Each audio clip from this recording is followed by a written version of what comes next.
Hi friends, எல்லோரும் எப்படி இருக்கீங்க? இன்றைக்கி நம்ம வீட்டில் மதியம் லஞ்சுக்கு மீன் குழம்பு தான் வைக்க போகிறோம். அதுக்கு முன்னாடி ஒரு டம்ளர் டீ போட்டு குடிச்சிட்டு மீன் குழம்பு செய்ய ஆரம்பிச்சிருவோம். வெங்காயம் நல்லா வதங்கினதுக்கப்புறம் குழம்பு கூட்டி வச்சுருக்கோம், அது கூட குழம்போடு சேர்த்துருவோம்.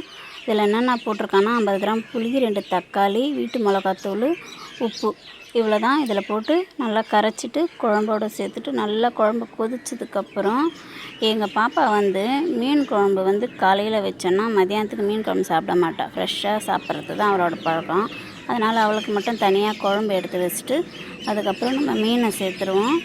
மீன் போட்டதுக்கப்புறம் நம்ம லைட்டாக கரண்டி வச்சு அப்படியே கிண்டி விட்டோம்னா, மீனை போட்டு கொஞ்சம் நேரம் கழித்து கிண்டி விட்டோன்னா மீனெல்லாம் துண்டு துண்டாக உடஞ்சிரும். அவ்வளோதான். மீனெல்லாம் போட்டு ஒரு 10 நிமிஷம் கொதிக்க வச்சாலே மீன் ரெடி ஆகிடும் குழம்பு.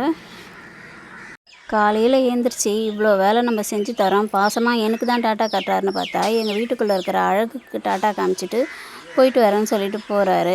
சரி, இவங்கெல்லாம் வேலைக்கு காமிச்சிட்டு நம்ம போயிட்டு நம்ம வேலையில் உட்காருவோன்னு சொல்லிவிட்டு நான் போய் காலைல வேலையெல்லாம் முடிச்சுட்டு என்னோடய வேலையில் உட்காந்து என் வேலையை செய்ய ஆரம்பிச்சிட்டேன். ஓகே ஃப்ரெண்ட்ஸ், இந்த வீடியோ பிடிச்சிருக்கிறதா எப்படி இருக்குதுன்ற கமெண்ட் செக்ஷனில் சொல்லுங்கள். Bye friends.